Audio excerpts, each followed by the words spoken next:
Forcément, un mot sur Kylian Mbappé. 7 ans au Paris Saint-Germain, meilleur buteur de l'histoire du club. Est-ce que ça suffit pour être le meilleur joueur de l'histoire du PSG ? Moi, je pense que... là-dessus, je suis assez catégorique. Je pense que Mbappé n'est pas une légende du Paris Saint-Germain. Ah, carrément. C'est certes le meilleur buteur de l'histoire du club, mais en fait... tu sais, le football, c'est pas simplement des stats, en fait. Le football, il aurait pu mettre 4000 buts, je m'en fous, en fait. Le foot, c'est pas des stats. Le foot... Tu vois, par exemple, il y a des joueurs au PSG, comme Juan Pablo Sorin. C'est un mec qui est resté 1 an au Paris Saint-Germain en 2004. Il a cette stat folle d'avoir jamais perdu avec le Paris Saint-Germain. Il a tout donné pour le club en 1 an. Si tu regardes ses stats, c'est probablement un truc comme, je sais pas, 28 matchs, 2 buts, 4 passes décisives. Tu sais, c'est pas énorme, quoi, tu vois. Mais il avait cette grinta, il avait ce truc, etc. Il a tout donné. Les supporters de PSG adorent Sorin, tu vois. Et il y a des mecs comme ça, tu sais, il a fait qu'un an, Leonardo, il a fait qu'un an, etc. Mais on adore ces mecs-là. Moïse Kean, plus récemment, ça parle. Ouais, Moïse Kean, pareil, tu vois. Il y a ce truc où les gens ont adoré Moïse Kean parce que, je sais pas, il avait une bonne énergie. Tu sais, il allait faire après les matchs, il allait donner de la bouffe au SDF, etc. Tu sais, sur le terrain, il était sympa et tout. En fait, je sais pas. En fait, parfois, il y a des choses qui s'expliquent pas au foot. Ouais. L'amour que tu peux avoir pour un joueur, ça s'explique pas vraiment. Et je trouve qu'il y a toujours une relation froide et robotique entre Mbappé et les supporters du Paris Saint-Germain. C'est moi même. Et tu sais, il y a des... Même l'image de son tifo là pour son dernier match, c'était sans émotion. Oui, non, mais parce qu'il y avait rien en fait. Ouais, tu peux pas faker ça, tu vois. Et souvent il y a des edits sur Twitter où tu vois la liste de tous les trucs qu'il a fait au Paris Saint-Germain de mauvais. Je te dis, mais c'est un truc de ouf, on dirait un sketch, c'est pas possible, tu vois. Genre, tu sais, tous les trucs du pivot gang, de dormez bien, mangez bien, la fameuse phrase de si je devais lier mon avenir avec des champions, je serais parti déjà très loin. Quand il fait une conférence de presse en équipe de France et qu'il dit je suis dans une bonne équipe, ça change, c'est ça que de jouer dans une bonne équipe. En fait, ça contribue pas à la cohésion d'équipe, à avoir un bon élan collectif et à avoir une bonne ambiance dans le vestiaire, etc. Forcément, ça crée des frictions, quoi. Et en fait, je trouve que ce gars a très souvent pissé sur le Paris Saint-Germain. Et tu vois, même quand il part, son premier move, c'est de faire un procès au club et tout, tu vois. Donc en fait, il y a un truc où je trouve qu'il s'est mal comporté avec le PSG. Et ça donne pas envie de l'aimer, encore une fois. Je veux dire, tu sais, encore une fois, c'est un peu... Est-ce que même à ses débuts, tu l'aimais pas ? Non, au début, j'adorais. Okay. Franchement, quand il arrive au PSG, en plus, il y avait ce truc de... Tu sais, il était jeune, il parlait bien, il s'exprimait bien, il avait l'air d'avoir la tête sur les épaules, mais je pense qu'à un moment donné, il y a eu une sorte de switch. Je sais pas comment l'expliquer, je pense que c'est un peu... Je pense qu'en fait, il est arrivé pour servir Neymar, entre guillemets. Ouais. Et à un moment, il a compris que c'est lui la tête du projet. Ouais. Et une fois qu'il a eu ce rôle-là, il s'est dit, je dois être le meilleur, je dois être au centre. Du coup, il se passe des trucs, tu joues plus pour le collectif, tu joues pour toi-même. C'est ça. Et puis après, il y avait une approche un peu NBA du football, quoi, tu vois, basée sur les stats et tout machin. Et je sais pas, les gens se sont mis à moins aimer Mbappé et tout. Et puis même, tu vois, en équipe de France, maintenant, il y a ce truc où il y a eu des fuites comme quoi, apparemment, il y a certains joueurs qu'on avait un peu marre de son comportement et tout. Donc moi, je pense là, au Real, tu vois ce qui se passe aussi. Tu vois. Je pense aussi que c'est très, très difficile d'assumer le fait d'être un franchise player. Comme un Messi, comme un Ronaldo. C'est compliqué. C'est pas donné à tout le monde. Ouais, t'as très peu de joueurs qui peuvent assumer ce rôle-là à tous les matchs. J'ai une question pour toi. Est-ce que, parce que là, on enregistre quelques jours après le PSG Real 4-0, il balance toutes ses phrases sur le PSG en disant le PSG gagnera jamais la Ligue des Champions. En gros, c'est ce qu'il dit. Hein, moi, je vais ailleurs pour la gagner, la Ligue des Champions. Bon, il part. L'année où il part, le PSG gagne la Ligue des Champions. Et là, on le rencontre, on le fume 4-0. À ton avis, il se dit quoi dans cette tête-là, tu vois ? Parce que tout le monde est là à dire ouais, il doit avoir le seum de ouf et tout. À ton avis, comment il gère mentalement cette situation ? Et c'est la question que je me suis posée. Moi, je pense qu'il doit se poser mille et une questions. Hein. Parce que tout est remis en cause en fait dans son projet de carrière. Et là, tu veux gagner le Ballon d'Or, tu veux gagner la Ligue des Champions, tu veux être au sommet du football, tu te retrouves à être un frein pour le Real Madrid. Ouais, c'est ça. C'est ça en fait. Les supporters du Real lui reprochent son manque d'implication pour le collectif, le fait qu'il ne presse pas, etc. Tu vois, là, il commence à dire quand on avait Rodrigo, Bellingham, Vinicius, tout allait bien, il y avait une cohésion et tout, et là, il a tout envoyé en l'air. Quoi. Après, c'est pas uniquement de sa faute, parce qu'au milieu, le Real, par exemple, n'a pas remplacé Kroos. Ouais. Il y a eu une politique bizarre de la part de Florentino Pérez, en fait. Il a pas mis en avant le projet sportif en recrutant Mbappé. En fait, le Real n'avait pas besoin de Mbappé. C'était pas la priorité. T'avais Vinicius à gauche, Mbappé c'est pas un vrai neuf. Benzema l'a déjà dit d'ailleurs. Moi, il y a une image qui me fascine quand même. Et cette image, franchement, elle est accablante pour lui. C'est cette fameuse image où on voit, que tu dois connaître, où on voit Luis Enrique en train de lui expliquer ce qu'il doit faire pour les 2 mois qui lui restent au Paris Saint-Germain. Il est là à prendre des parallèles avec Michael Jordan parce qu'il adore Jordan. Il lui dit, si tu presses, tu vas devenir un putain de joueur, etc. Tu vas partir par la grande porte, peut-être que ça nous permettra de gagner la Ligue des Champions, etc. Ce qu'il lui dit entre les lignes. Ouais. Et t'as Mbappé qui l'écoute, mais on sent qu'il écoute d'une oreille, quoi, parce que finalement, il a jamais mis en place ce que lui avait demandé de faire Luis Enrique. Ouais. Et tout ce que lui demande de faire Luis Enrique dans cette vidéo, c'est ce qu'a fait Dembélé cette année. Exactement. Quoi. Et Dembélé, t'imagines, Dembélé va avoir le ballon d'or probablement. Ouais, donc c'est-à-dire qu'en fait, si Mbappé avait écouté à la lettre Luis Enrique, probablement qu'il aurait gagné la Ligue des Champions au PSG. Est-ce qu'il est capable de le faire? C'est une bonne question. Parce qu'en fait, moi, si j'étais Mbappé, et je me suis souvent posé la question, moi, si j'étais Mbappé, quand même, je pense que je me remettrais en question. Et je pense que, tu vois, son père, ça a l'air d'être un mec cool, quoi, le père d'Mbappé, tu vois. Et c'est un mec qui a l'air d'avoir la tête sur les épaules. J'imagine qu'il lui parle, son père, quoi, tu vois. Et en fait, moi, si j'étais Mbappé, je me dirais, putain, ouais, bah, peut-être qu'il faudrait que je fasse le pressing, en fait, tu vois. Et là, quand je vois que contre nous, il se fait chipper la balle à un moment donné par Gvara et qui court même pas à temps pour aller le récupérer. Tu sais, c'est plus. Je sais plus. Il y a un mec qui a dit ça récemment. Il a dit, il faut que Mbappé comprenne que le football basé sur l'individualité en 2025, ça y est, c'est en train de s'effacer, quoi. À part si t'es un génie. Ouais, à part si t'es Messi, quoi. Oui. Mais c'est pas Messi. Ouais. Et d'ailleurs, je sais pas si tu te rappelles de cette image où on voit Verratti qui lui dit, arrête de demander la balle dans les pieds, genre juste prends la profondeur, en fait, parce que c'est ta force. Mais arrête de demander la balle dans les pieds. T'es pas Neymar, t'es pas Messi, etc. Et moi, je pense que il a tellement envie d'enchaîner les ballons d'or, d'être le joueur qui est capable d'être rapide, buteur, mais aussi technique, passeur et tout, qu'il se perd dans son football. Et tu vois, le Mbappé de la Coupe du Monde 2018, j'ai peur qu'on le retrouve plus jamais parce que c'était un Mbappé fait d'insouciance et c'est plus le cas aujourd'hui, quoi, tu vois. Cette saison 2024-2025, bah, sans star à son début après le départ de Mbappé, sans véritable star planétaire, on peut le dire.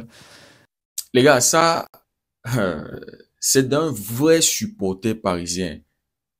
C'est-à-dire les gars qui supportent le PSG depuis les 1900 et poussières.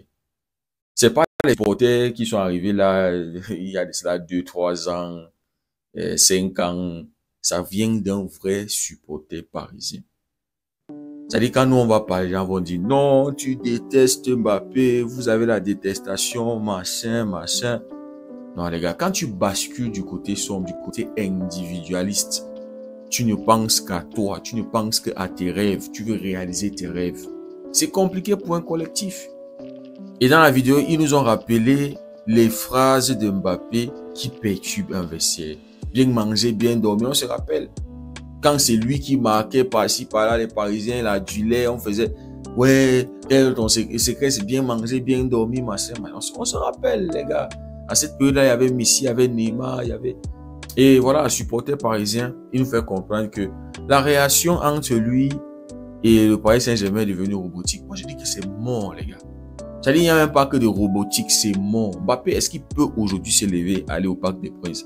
C'est-à-dire, disons qu'il a terminé, il a fini sa carrière, et machin, est-ce qu'il peut se lever et dire que je m'en vais au Parc des Princes pour un match? Non. Parce que ça a été que la guerre entre lui et le Paris Saint-Germain. C'est vraiment dommage de voir que ce jeune joueur-là qu'on aimait, franchement, moi je kiffais le Mbappé 2017-2018. Le Mbappé qui est parti de Monaco, qui venait de Monaco. Ce Mbappé-là, oh là là. Mais c'est juste dommage comment le pouvoir, le fait que on te met au centre de quelque chose, ta tête gonfle. C'est-à-dire tu commences à avoir une grosse tête. Il y a des pouvoirs qui détruisent et il y a d'autres qui construisent, les gars. Celui qu'on a donné à Mbappé l'a détruit. Aujourd'hui, il veut être un joueur de franchise. Il veut être sur la table de Messi, Cristiano Ronaldo. C'est-à-dire, je doute fort que Mbappé va adhérer à ce que Xabi Alonso veut. Je doute vraiment fort. Parce que s'il n'a pas pu le faire avec un Luis Enrique, et maintenant on veut mettre un Vinicius qui est capable de faire ces efforts-là. C'est-à-dire, si Xabi Alonso était venu quand Mbappé n'était pas là, les gars, Vinicius allait tranquillement adhérer au truc. Vinicius est capable de faire ce que on voit les Kvaratskhelia et Ousmane Dembélé ils font. Même Lewandowski, on voit qu'il presse à son âge, les gars. Même Lionel Messi à son niveau, il fait un certain pressing. Mais on a un Mbappé que non, tu dois le servir, tu dois lui donner le ballon dans les pieds, lui il ne veut pas venir récupérer. Non.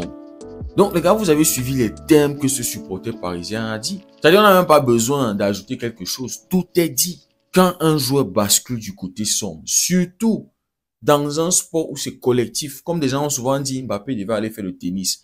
Mais même quand tu fais le tennis, c'est vrai que c'est une personne qui joue. Bon, on sait qu'il y a le tennis aussi à deux. Mais tennis, le single, tu as besoin d'écouter un coach. Tu as un coach, tout le monde dans la vie a un coach. Mais si Mbappé ferme ses oreilles, n'écoute pas n'écoute pas son coach. Parce que Luis Enrique, c'est un tonton qui a prouvé avec d'autres équipes. Mais si un tonton vient te dire, voici ce que je veux. C'est-à-dire, si tu es capable d'intégrer ça dans ton jeu, non, on va dominer le monde. On va être plus fort que jamais. C'est-à-dire, s'il refuse d'écouter un tonton, moi, je me demande pourquoi est-ce qu'il va écouter Xabi Alonso. C'est vrai qu'on connaît que le rêve de Mbappé a toujours été de jouer au Real Madrid. Le Real Madrid a toujours été son club de cœur. Le Paris Saint-Germain était juste une transition, un pas pour arriver au Real Madrid. Mais les amis, chaque homme, ce qu'il laisse derrière lui, c'est sa legacy, c'est sa réputation. C'est la réputation d'un homme qui le suit. Et partout où tu vas poser tes pieds, il est important de laisser une bonne impression de toi, sauf si ça ne te dit rien. Mais on a vu que chez Mbappé, il s'est toujours préoccupé de son image. En équipe de France, on se rappelle. Au Paris Saint-Germain, on se rappelle. Mais à vouloir tellement être cet individu-là, il a fini par tout détruire au Paris Saint-Germain. 7 saisons. C'est pas 2 saisons passées au Paris Saint-Germain. C'est pas 3. Si c'est 2-3 saisons, on peut comprendre. Une saison, on peut comprendre que, ok, tu arrives là, ça ne t'a pas plu et voilà, tu fais tout ce que tu veux faire. Mais aujourd'hui, les Parisiens, les gars, c'est-à-dire à chaque fois que tu évoques le nom Mbappé, ils ne ressentent que du mépris. Mbappé les a méprisés. Mbappé a pissé sur le club, comme vous l'avez suivi. Donc, sa réputation au Paris Saint-Germain est salie et gâtée complètement. C'est-à-dire, aujourd'hui, ils vont valoriser plus un Gonzalo Ramos et ils vont valoriser plus un Kvaratskhelia. Kvaratskhelia, ce n'est que quelques mois, c'est 7 mois, un truc comme ça. Mais Kvaratskhelia a plus de valeur aux yeux d'un supporter parisien que Mbappé qui a marqué 200 buts, qui a passé 7 saisons avec eux. Sa fin avec le Paris Saint-Germain a complètement détruit ses débuts avec le Paris Saint-Germain. Les Parisiens avaient vu en Mbappé ce joueur-là qui allait leur porter, qui allait les propulser au sommet, qui allait les mettre au niveau où ils se trouvent actuellement. Leur donner cette étoile qu'ils ont toujours rêvé. C'était pas de remporter la Ligue 1, c'était pas de remporter les Coupes de France. C'est-à-dire quand vous suivez ce supporter, pour ceux qui n'ont pas suivi cette vidéo, c'est vrai, c'est une vidéo d'1 heure. Quelque part dans cette vidéo, il dit remporter les Ligue 1, remporter les Coupes de France. Voilà, c'est normal.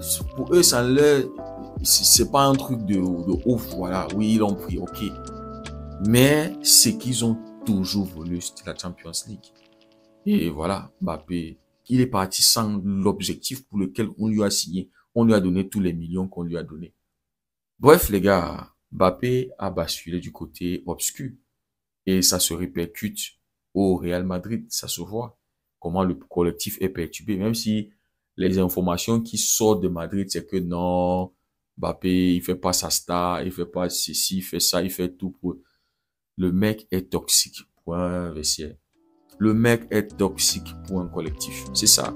Bref, les gars, on va suivre l'épisode 2 de Mbappé au Real Madrid. On verra bien ce que ça va donner sous Xabi Alonso.